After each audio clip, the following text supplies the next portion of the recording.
말도 안 되는 일이 벌어졌습니다. 한국을 우습게 보던 일본 명문대 학생들이 단 하루 만에 충격과 굴욕을 맛봤습니다. 그들은 한국은 미군 없으면 아무것도 못한다며 비웃었지만 한국의 최첨단 군사력 실무를 본 순간 말 그대로 얼어붙고 말았습니다. K 흑표 전차와 드론 군단 시연을 직접 본 그날, 일본 학생들은 더 이상 단 한마디도 내뱉지 못했습니다. 그날의 충격적인 현장을 지금부터 전해드리겠습니다. 시작 전에 잠깐. 좋아요와 구독은 제게 정말 큰 힘이 됩니다. 그럼 오늘 이야기 시작합니다. 저는 다이고 나츠키, 일본 도쿄의 명문 와세다 대학교에서 군사학을 전공하는 24세 학생입니다. 할아버지께서 자위대 고위장교 출신이셨고 아버지도 방위성에서 30년 넘게 근무했죠. 그런 집안 배경 덕에 어릴 때부터 군사 전략과 무기 체계에 깊은 관심을 키워왔습니다. 우리 가문은 대대로 일본 방위의 최전선이라는 자부심을 갖고 있었어요. 할아버지는 종종 아시아에서 일본의 군사 기술력은 최고다라며 자랑스럽게 말씀하셨습니다. 그 말을 들으며 자란 저는 자연스럽게 일본의 군사력을 절대적으로 신뢰했죠. 와세다 대학교 군사학과는 일본 내에서도 손꼽히는 엘리트 코스입니다. 저는 이곳에 수석으로 입학했어요. 학과에서 만난 친구들과 우리는 종종 아시아 국가들의 군사력을 평가하는 토론을 했습니다. 중국은 수적 우위가 있지만 기술력이 부족하고 대만은 작지만 미국의 지원으로 강하며 한국은 솔직히 한국에 대해서는 깊이 생각해 본 적이 없었어요. 미군 없이는 하루도 못 버티는 나라 정도로만 여겼습니다. 우리 학과 교수님들도 수업에서 한국의 군사력에 대해 거의 언급하지 않았어요. 간혹 언급하더라도 미국의 보호 아래 있는 나라 정도로만 설명했습니다.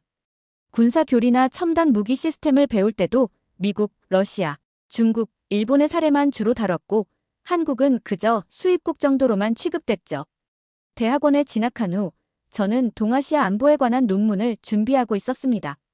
그러던 중 한일 대학생 교류 프로그램 참가 제안을 받았어요. 처음에는 큰 관심이 없었습니다. 한국에서 배울 게 있을까? 하는 생각이 솔직히 들었으니까요. 그래도 논문 자료 수집에 도움이 될 것 같아 참가 신청을 했습니다. 제 친한 친구 타케다와 히로시도 함께 참가하기로 했죠. 내일부터 한국 친구들에게 진짜 군사력이 뭔지 가르쳐줘야겠어. 걔네는 그저 미국 무기나 사다 쓰는 수준이잖아. 이런 말들이 오갔습니다. 지금 생각하면 얼마나 무지했는지 부끄러울 따름이지만 그때는 그런 인식이 당연했어요.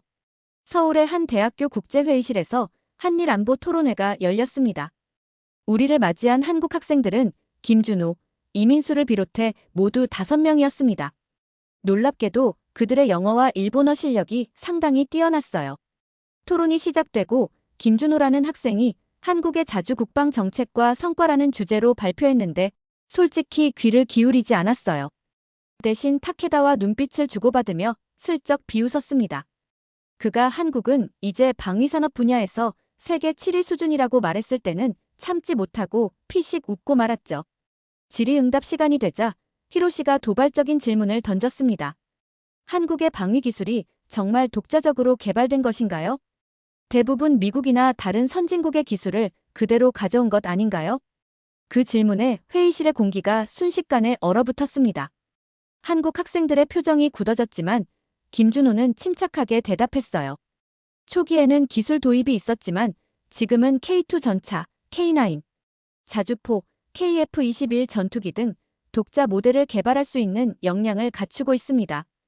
타케다가 또 다른 질문을 이어갔습니다. 하지만 실전 경험이 없지 않습니까?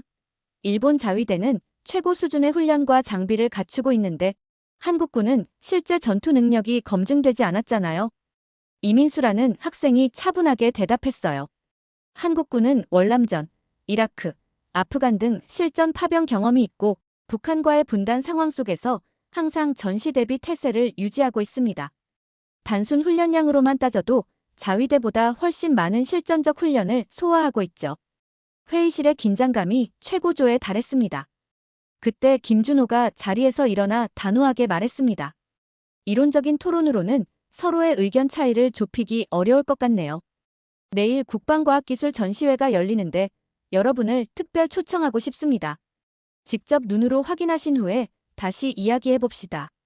그의 제안에 우리는 서로 눈짓을 주고받았습니다. 무슨 대단한 것을 보여준다고 하는 마음이었지만 표면적으로는 공손하게 초대에 응했어요. 토론회가 끝난 후 우리는 호텔로 돌아가는 버스 안에서 한국 학생들의 자신감에 대해 비웃었어요. 내일 보여줄 게 뭐가 있다고 저렇게 자신만만할까? 아마 미국에서 수입한 F-16이나 보여주겠지? 우리 일본의 기술력을 모르나 보네. 제가 스마트폰으로 한국의 국방 예산을 검색해 보았습니다. 와, 일본보다 적잖아. 이 정도 투자로 뭘 어떻게 한다는 건지. 타케다가 고개를 끄덕이며 맥주를 마셨죠. 내일 어떤 구닥다리 장비들을 보여줄지 정말 궁금하네. 그날 밤 우리는 서로에게 내일의 방문이 얼마나 재미있을지, 한국 학생들의 자존심이 얼마나 무너질지에 대해 농담을 주고받았습니다. 그게 정말 농담이 아니라 바로 우리의 자존심이 산산조각 날 줄은 꿈에도 몰랐던 거죠. 다음 날 아침 우리는 약속된 시간에 호텔 로비에서 한국 학생들과 만났습니다.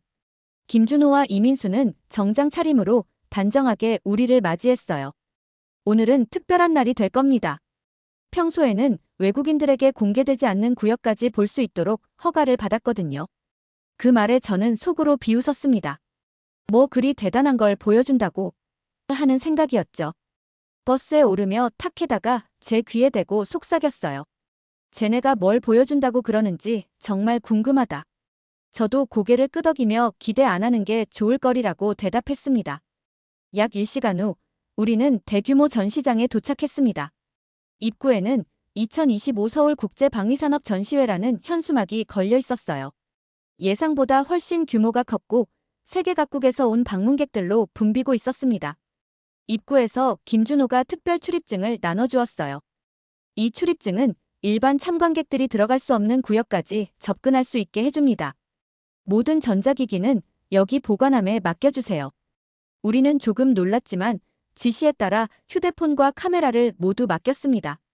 보안 게이트를 통과하는 순간 대규모 전시장이 눈앞에 펼쳐졌습니다. 최신 무기 체계, 첨단 군사 장비들이 전시되어 있었어요. 처음에는 그냥 평범한 무기 전시회겠지라고 생각했습니다.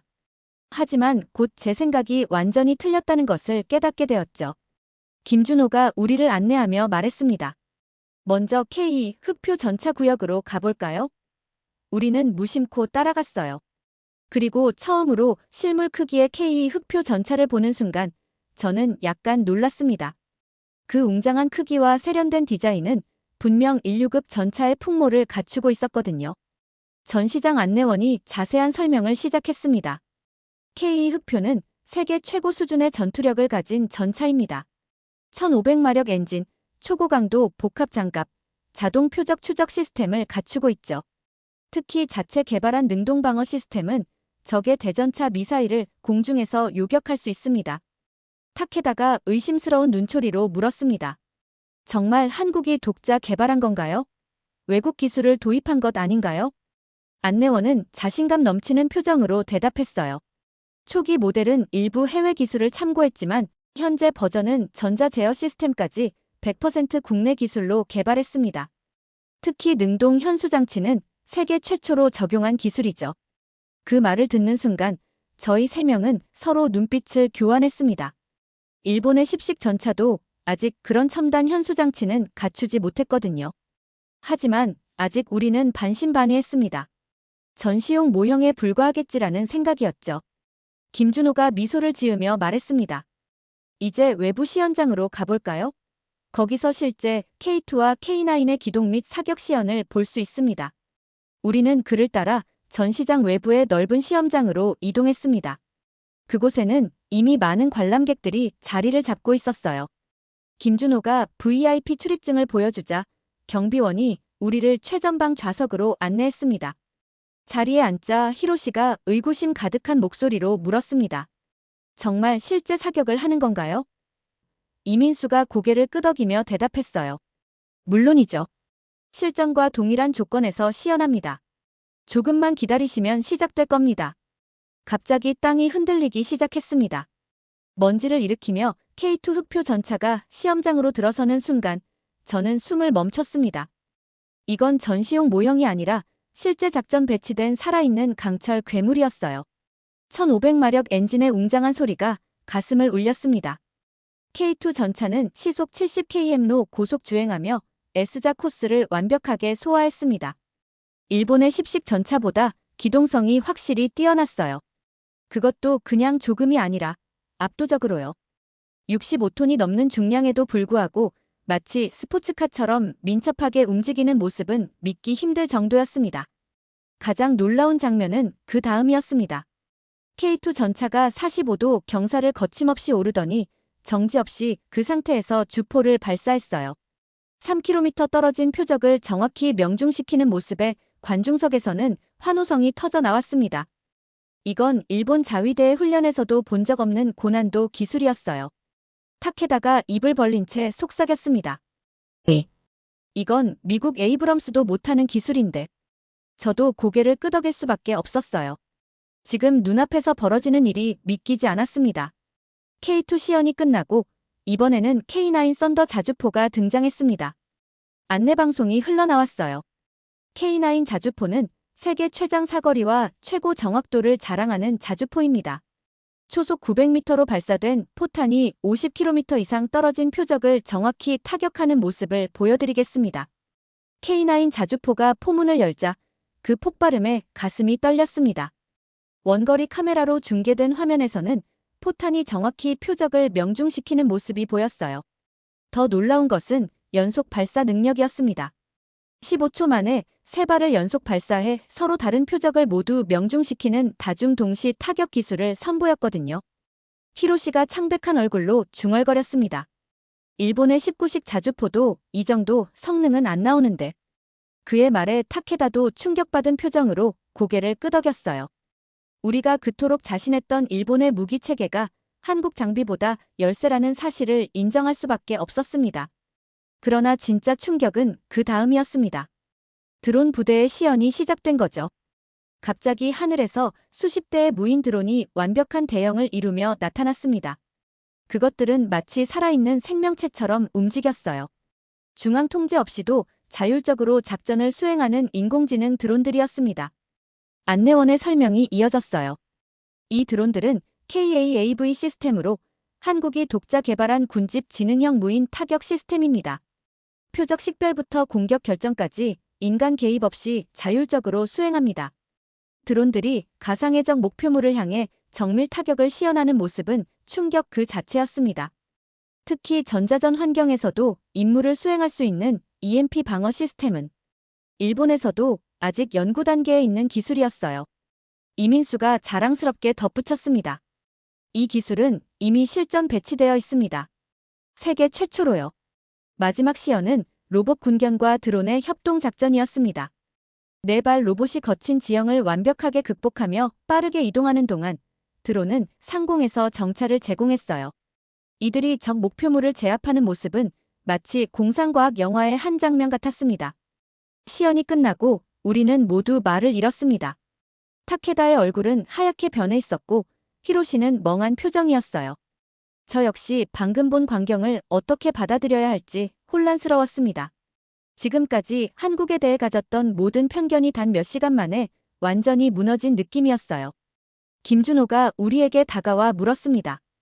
어떠셨나요? 이제 한국의 군사력에 대해 조금 다른 생각이 드시나요? 그의 목소리에는 승리감이나 조롱이 아닌 진정한 자부심만이 묻어 있었습니다. 그것이 오히려 더 충격적이었어요. 그들은 자신들의 능력을 증명하기 위해 과시할 필요도 없었던 겁니다. 점심 식사를 위해 전시장 내 식당으로 이동했습니다. 우리 일본 학생들은 모두 침묵에 빠져 있었어요. 반면 한국 학생들은 평소와 다름없이 밝게 대화를 나눴습니다. 그들에게 이런 첨단 무기 시스템은 이미 익숙한 일상이었던 겁니다. 용기를 내어 김준호에게 물었습니다. 정말 이 모든 장비가 한국에서 독자 개발한 건가요? 그가 고개를 끄덕이며 대답했어요. 네, 대부분 국내 기술로 개발했습니다. 처음에는 외국 기술을 도입했지만 지금은 많은 분야에서 세계 최고 수준의 기술력을 확보했죠. 이민수가 자랑스럽게 덧붙였습니다. 70년대부터 자주 국방 의지를 가지고 투자해왔습니다. 북한의 위협 속에서 살아남기 위해 국방기술은 선택이 아닌 필수였으니까요. 식사를 마친 후 김준호가 우리를 특별 전시관으로 안내했습니다. 이제 일반인들에게는 공개되지 않는 구역을 보여드리겠습니다. 그는 특별 보안 카드로 무거운 철문을 열었어요. 문이 열리자 어드밴스트 디펜스 시스템즈, 리스트릭터드 에리어라는 표지판이 눈에 들어왔습니다. 내부에 들어서자마자 눈에 들어온 것은 한국형 미사일 방어 체계 KAMD에 대한 정보였습니다. 안내원이 설명했어요. KAMD는 북한의 미사일 위협에 대응하기 위해 한국이 독자 개발한 다층 방어 시스템입니다. 조기 경보 체계부터 요격 미사일까지 완벽한 독자 방어망을 구축하고 있죠. 타케다가 의심스러운 표정으로 물었습니다. 사드 같은 미국 시스템에 의존하는 게 아닌가요? 안내원은 자신감 있게 대답했어요. 사드는 보완적 역할일 뿐입니다. 이미 한국은 LSAM, MSAM 등 자체 요격 미사일 체계를 개발해 배치했습니다. 특히 LSAM은 세계에서 미국, 러시아, 중국, 이스라엘만이 보유한 기술인데 한국이 5번째로 독자 개발에 성공했죠. 다음으로 우리는 전자기 펄스 EMP 방어 시스템 전시물 앞에 섰습니다. 안내판에 따르면 한국은 세계 최초로 실전 배치 가능한 EMP 방어 시스템을 개발했다고 합니다. 이 기술은 적의 전자기 공격으로부터 주요 군사시설과 장비를 보호할 수 있는 혁신적인 기술이었어요. 저는 믿기지 않아 물었습니다. 이게 정말 실제 작동하는 기술인가요? 아직 개념 증명 단계 아닌가요? 그때 이민수가 손을 들어 한쪽 벽면의 화면을 가리켰어요. 저것은 지난해 실시한 실전 시험 영상입니다. 직접 확인해 보세요. 화면에는 강력한 전자기 펄스가 발생한 후에도 보호장치가 적용된 장비들이 정상 작동하는 모습이 담겨 있었습니다. 타케다가 귀에 대고 작게 속삭였습니다. 일본에서도 이런 기술은 아직 연구 단계야. 심지어 미국도 완벽하게 실용화하지 못했어. 사실 한국은 세계에서 4번째로 무인 전투기 개발에 성공했습니다. KF-21 보라매의 무인 변형 모델이죠. 아직 공개적으로 발표되지 않은 정보지만 여러분께는 특별히 알려드립니다. 그 말을 듣자마자 우리 3명은 서로를 바라보았습니다. 일본도 아직 무인 전투기 독자 개발에 성공하지 못했거든요. 그것도 세계에서 4번째라니. 미국, 중국, 러시아에 이어 한국이라니 믿기 힘들었습니다. 특별 전시관을 나오면서 우리는 완전히 다른 사람이 되어 있었습니다. 아침에 들어갔을 때의 오만한 태도는 온데간데 없고 그저 충격과 놀라움만 남아 있었어요. 한국이 이렇게까지 발전했다는 사실을 받아들이기가 쉽지 않았습니다. 김준호가 우리의 표정을 살피며 말했습니다. 한국은 필요에 의해 강해졌습니다. 우리에게 국방은 선택이 아닌 생존의 문제였으니까요. 그의 말에 무거운 의미가 담겨 있었습니다. 그것은 단순한 기술적 성취를 넘어 한 민족의 생존을 위한 간절한 의지의 표현이었던 거예요. 특별 전시관을 나온 후 저는 잠시 혼자만의 시간이 필요했습니다. 화장실 거울 앞에 서서 제 얼굴을 바라보았습니다. 아침에 전시장에 들어올 때의 자신만만했던 표정은 온데간데 없고 당혹감과 혼란이 가득한 얼굴이 비쳤습니다. 우리가 얼마나 한국을 오해하고 있었나. 그동안 일본 방위성과 학계에서 한국의 군사력을 평가절하해온 것이 얼마나 위험한 오판이었는지 깨달았어요. 만약 실제 분쟁 상황이 발생했다면 이런 오판은 치명적인 결과를 가져왔을 겁니다. 오후 일정으로 우리는 실제 훈련장으로 이동했어요. 그곳에서는 한국 특수부대의 실전 훈련을 참관할 수 있었습니다. 검은 복장의 특수부대원들이 보여준 기술은 일본 자위대 특수부대 못지않았어요. 건물 진입, 인질 구출, 근접 전투 기술 등 모든 면에서 완벽한 훈련 수준을 보여주었습니다. 훈련장 한쪽에서는 특수부 대용 첨단 장비들이 전시되어 있었어요. 특히 눈에 띈 것은 파워드 컴뱃 슈트였습니다. 이민수가 설명했어요. 이 슈트는 병사의 힘을 3배로 증폭시키고 50kg 이상의 장비를 문제없이 운반할 수 있게 해줍니다. 이미 특수부대에 시범 배치되어 있죠. 저녁이 되자 김준호가 우리를 한국 국방부 소속 연구원들과의 비공식 만찬에 초대했습니다. 엘리트 연구원들과 대화하며 저는 또 다른 충격을 받았어요. 그들의 지식 수준과 비전은 세계 최고 수준이었습니다. 특히 인상적이었던 것은 그들의 강한 애국심과 사명감이었어요. 한 연구원이 말했습니다. 우리는 약소국의 서름을 너무 오래 겪었습니다. 다시는 그런 역사를 반복하지 않기 위해 스스로를 지킬 힘을 키우는 것이 우리의 사명이죠. 그 말에 깊은 울림을 느꼈습니다. 일본도 비슷한 역사적 교훈을 가지고 있지만 한국인들의 그 절실함과 간절함은 달랐어요. 호텔로 돌아오는 길에 저는 처음으로 한국은 약하지 않다는 감정을 가슴 깊이 느꼈습니다. 이 나라는 과거에 머물지 않고 조용히 강력해지고 있었어요. 버스 창밖으로 서울의 밤경관을 바라보며 이 도시, 이 나라가 새롭게 보이기 시작했습니다. 그리고 그 모든 것을 가능하게 한 한국인들의 강인한 의지와 투자. 저는 제 인생에서 처음으로 일본이 아닌 다른 아시아 국가에 대해 진정한 존경심을 느꼈습니다. 그것은 단순한 기술적 성취를 넘어 역경을 딛고 일어선 민족의 강인함에 대한 존경이었어요. 아픈 역사를 거울 삼아 더 강해진 나라. 그것이 바로 제가 새롭게 발견한 진짜 한국이었습니다. 다음 날 아침, 호텔 로비에서 일본 학생들끼리 모였습니다. 우리 모두 평소와는 다른 분위기였어요. 어제의 충격이 아직도 생생했기 때문이죠. 너희들, 어제 본 것에 대해 어떻게 생각해? 히로시가 깊은 한숨을 내쉬었어요. 솔직히, 충격적이었어. 우리가 얼마나 한국을 모르고 있었는지 깨달았어. 저도 고개를 끄덕이며 동의했습니다. 우리 대학에서 배운 것과 현실이 너무 달라. 한국의 군사력을 완전히 잘못 평가하고 있었어. 타케다가 쓴웃음을 지으며 말했습니다. 어제 저녁에 인터넷으로 찾아봤어. 한국은 이미 세계 방산 수출 8위래. 우린 일본이 아시아에서 최고라고 믿었는데. 그때 한국 학생들이 로비에 도착했습니다. 오늘은 문화체험 일정이 잡혀 있었어요. 점심 식사는 한식당에서 했습니다. 갈비, 비빔밥, 김치찌개 등 다양한 한국 요리를 즐기며 우리는 이번 방문에 대한 소감을 나누었습니다. 분위기가 편안해지자 저는 용기를 내어 정직한 질문을 던졌어요. 김준호 씨, 솔직히 물어봐도 될까요? 한국이 이렇게 강한 국방력을 갖추게 된 진짜 이유는 무엇인가요? 김준호는 잠시 생각하더니 진지한 표정으로 대답했습니다. 역사적 교훈 때문이에요. 조선 말기에 열강의 침략에 제대로 대응하지 못했고 결국 일본의 식민지가 되었죠. 그 아픈 역사가 우리에게 스스로 지킬 힘이 없으면 나라를 잃는다는 교훈을 남겼습니다. 그의 대답은 솔직하면서도 가슴에 와닿았습니다. 일본의 식민 지배를 직접적으로 언급한 것이 약간 불편했지만 그것은 부정할 수 없는 역사적 사실이었어요. 오히려 그의 솔직함이 존중스러웠습니다. 이민수가 덧붙였습니다. 또 다른 이유는 북한의 위협이에요. 같은 민족이지만 항상 전쟁의 위험 속에서 살아왔죠. 그래서 국방은 우리에게 선택이 아닌 필수였습니다. 그의 설명을 들으며 한국인들이 가진 안보에 대한 절실함을 이해할 수 있었어요. 식사를 마치고 인천공항으로 향하는 버스에 올랐습니다. 버스 안에서 우리는 이번 방문의 소감과 앞으로의 계획에 대해 이야기를 나누었지만 일본 학생들은 모두 조용한 편이었습니다. 어제의 충격이 아직 가시지 않았기 때문이죠.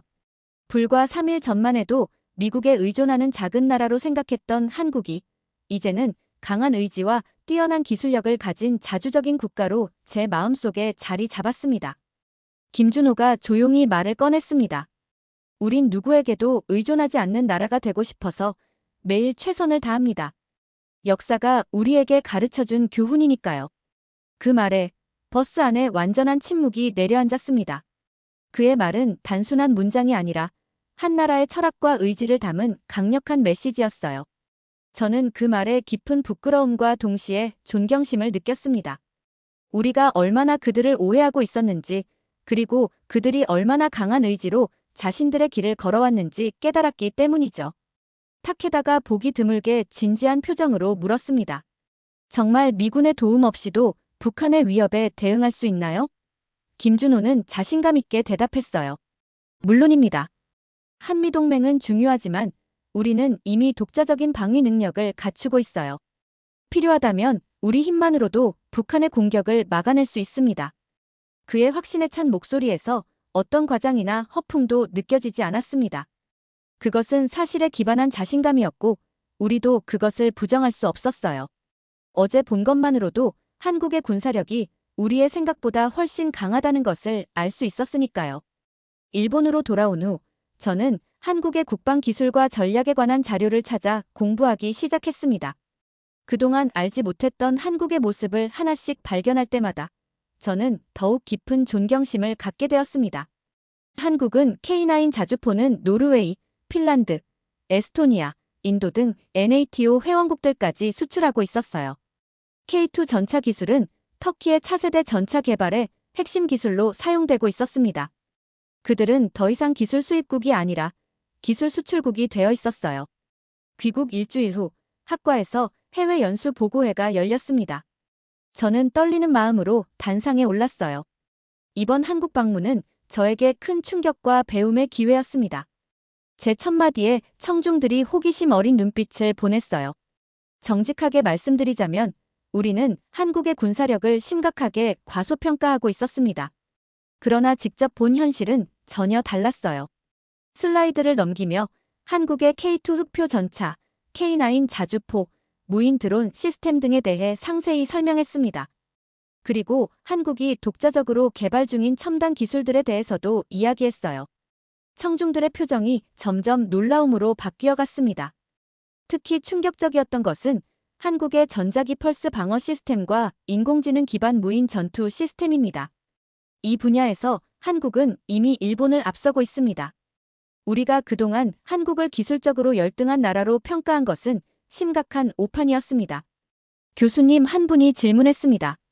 그렇다면 한국의 자주 국방 수준은 어느 정도라고 평가하십니까? 저는 망설임 없이 대답했어요. 90% 이상입니다. 미국의 도움이 전혀 없어도 한국은 충분히 자국을 방어할 수 있는 능력을 갖추고 있습니다. 특히 지상군과 해군 분야에서는 세계 최고 수준에 도달해 있습니다. 그 말에 강의실에서 작은 소란이 일었습니다. 많은 학생들이 의아한 표정을 지었고 몇몇 교수님들은 고개를 가로저었어요. 그들은 제 평가가 지나치게 관대하다고 생각한 것 같았습니다. 하지만 저는 제가 직접 본 것을 확신했어요. 더 중요한 것은 한국인들의 자주 국방에 대한 강한 의지입니다. 그들에게 국방력 강화는 단순한 군사 전략이 아니라 역사적 교훈과 민족적 자존심의 문제입니다. 그 의지가 그들을 끊임없이 발전시키는 원동력이 되고 있습니다.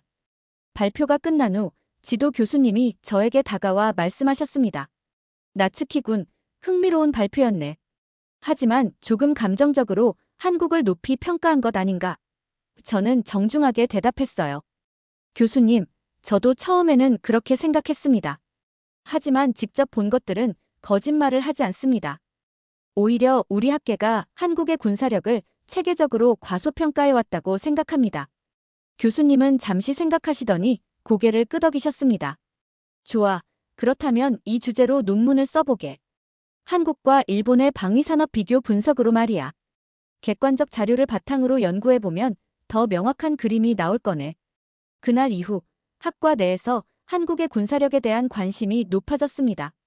처음에는 많은 학생들이 제 말을 의심했지만 점차 사실을 인정하기 시작했어요. 특히 한국이 K9 자주포를 NATO 국가들에 수출한다는 뉴스가 보도되면서 한국의 방위산업 기술력을 더 이상 무시할 수 없게 되었습니다. 저는 한국국방연구원과 연락을 주고받으며 논문 자료를 수집했습니다. 그 과정에서 김준호와도 이메일을 교환하게 되었어요. 그는 기꺼이 도움을 주었고 공개 가능한 자료들을 많이 제공해 주었습니다. 한 번은 제가 물었죠. 한국이 이렇게 빠르게 발전할 수 있었던 비결이 뭔가요? 그의 답장은 생각할 거리를 주었습니다. 우리는 효율성을 중시합니다. 같은 예산으로 최대 효과를 내는 것이 목표죠. 또한 실용주의적 접근법으로 작동하는 기술에 집중합니다. 화려하지만 실전에서 쓸모없는 기술보다는 단순하더라도 효과적인 기술을 선호하죠. 그의 말은 일본의 방위산업이 가진 문제점을 정확히 짚어내는 것 같았습니다. 우리는 종종 완벽주의에 빠져 개발 기간이 길어지고 비용이 증가하는 경향이 있었어요. 반면 한국은 실용적인 접근으로 빠르게 결과물을 내고 지속적으로 개선해 나가는 방식을 택했습니다. 3개월 후 저는 동아시아 국가들의 자주 국방 역량 비교 일본과 한국을 중심으로라는 제목의 논문을 완성했습니다. 이 논문에서 저는 한국의 국방 기술력이 특정 분야에서 이미 일본을 추월했으며 전체적인 자주국방 역량도 90% 이상에 도달했다고 결론지었어요. 1년 후 저는 대학원을 졸업하고 방위성 산하연구소에 취직했습니다. 제 담당 분야는 동아시아 국가 방위산업 분석이었어요. 이제 저는 공식적으로 한국의 군사력과 방위산업을 연구하는 전문가가 되었습니다. 그리고 매년 한국을 방문하여 최신 동향을 파악하는 것이 제 중요한 업무 중 하나였죠. 한국을 방문할 때마다 저는 그들의 놀라운 발전 속도에 감탄했습니다. 특히 드론과 인공지능 분야에서의 발전은 눈부셨어요. 한 번은 김준호가 비공식적으로 저에게 말했습니다. 사실 우리는 이미 완전 자율형 전투 로봇 개발에 성공했어요. 아직 공개하진 않았지만 조만간 세상에 알려질 겁니다. 그로부터 2년이 지난 지금 저는 방위성의 동아시아 국방정책자문위원으로 일하고 있습니다. 제 주요 업무는 한국과 일본의 국방 협력 방안을 연구하는 것이에요. 양국 간에는 여전히 역사적, 정치적 갈등이 있지만 안보 분야에서는 협력의 가능성이 점점 커지고 있습니다.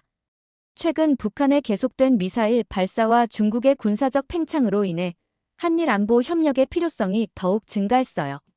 저는 정기적으로 한국을 방문하여 국방부 관계자들과 회의를 갖습니다. 그 과정에서 김준호와도 자주 만나게 되었죠. 그는 이제 국방부 고위 관료가 되어 있었습니다. 지난달에는 도쿄에서 한일 국방기술 협력 포럼이 열렸습니다. 저는 주요 발표자로 나서서 한국과 일본의 상호 보완적 국방기술 협력 방안에 대해 발표했어요. 발표 중에 저는 이렇게 말했습니다. 한국과 일본은 서로 배울 점이 많습니다. 한국은 신속한 개발과 실용성에 강점이 있고 일본은 정밀 기술과 내구성에 강점이 있습니다. 두 나라가 협력한다면 아시아 최고의 방위 체계를 구축할 수 있을 것입니다. 포럼이 끝난 후 김준호가 저에게 다가와 말했습니다. 다이고 씨, 당신 덕분에 일본과 한국 사이에 새로운 다리가 놓이고 있네요. 우리가 처음 만났을 때를 생각하면 정말 큰 변화입니다. 그의 말에 저는 웃으며 대답했어요. 사실 제가 더 많이 배웠습니다. 한국에 대한 저의 편견이 완전히 깨졌으니까요. 지금도 가끔 그날의 충격을 잊지 못합니다. 김준호가 진지한 표정으로 말했습니다. 사실 그때 우리는 일부러 가장 인상적인 것들만 보여드렸어요. 당시 일본 학생들의 태도에 약간 화가 났거든요. 하지만 지금 생각해보면 그것이 좋은 기회가 되었네요. 그의 솔직한 고백에 저는 크게 웃었습니다. 역시 그럴 거라고 생각했어요. 하지만 그렇다 해도 본 것들은 분명 진짜였고 한국의 군사력은 정말 대단했습니다. 이제 저는 누구보다도 한국의 저력을 믿습니다. 과거의 식민 지배, 한국 전쟁의 폐허, 분단의 아픔을 딛고 짧은 시간 내에 놀라운 발전을 이룩한 그들의 능력은 정말 존경받아 마땅합니다. 앞으로 제 후배들에게도 편견 없이 진짜 강한 나라를 배워야 한다고 전하고 싶어요. 지난 봄, 한국을 다시 방문했을 때의 일입니다. 서울 국방부 앞에 서서 문득 그날의 경험이 제 인생에 얼마나 큰 변화를 가져왔는지 생각했어요. 만약 그때 김준호와 이민수가 우리의 무례함에 똑같이 반응했다면 아마 저는 여전히 편견 속에 살고 있었을 것입니다. 그들의 인내와 자신감이 제 눈을 열어준 것이죠. 그날 버스 안에서 김준호가 말했던 그 한마디가 지금도 제 귓가에 생생합니다.